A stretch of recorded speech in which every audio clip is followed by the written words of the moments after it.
आज मैं तुमसे वह रहस्य बांटने आया हूं जिसे जानकर असंख्य साधक अपने जीवन में शांति का अमृत चख चुके हैं। यह रहस्य कोई कठिन साधना नहीं, बल्कि केवल जागरूकता की सरलता में छुपा है। मनुष्य के भीतर एक बेचैनी है।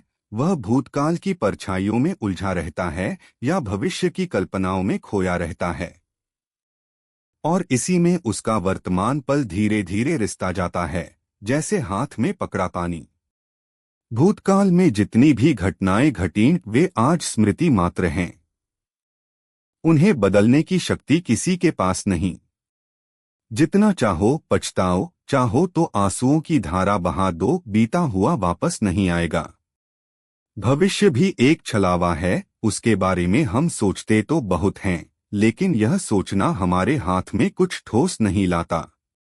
भूतकाल की राख को थामे रहने से हाथ जलते हैं, और भविष्य की धुंध को पकड़ने की चेष्टा व्यर्थ ही थकावट लाती है। यह जीवन जो ईश्वर ने तुम्हें दिया है, उसी क्षण में खिला है, इस पल में। जब तक तुम इस पल को पूरी जागरूकता से नहीं जियोगे, तुम्हारे भीतर का द्वार नहीं खुलेगा।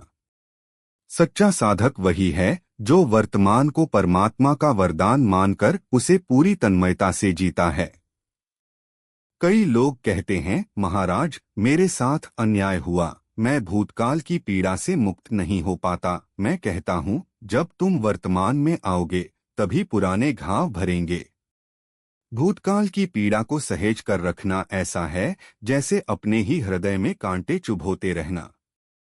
उसे जाने दो।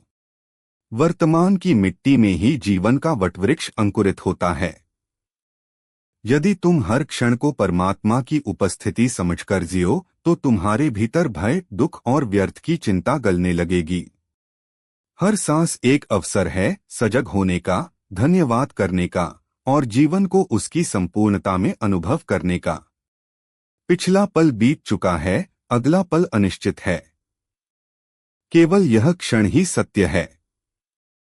सीख यही है, भूतकाल को नम्रता से विदा कर दो।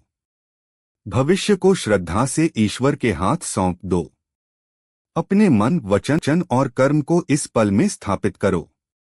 यही शांति है, यही परम सुख का अनुभव है।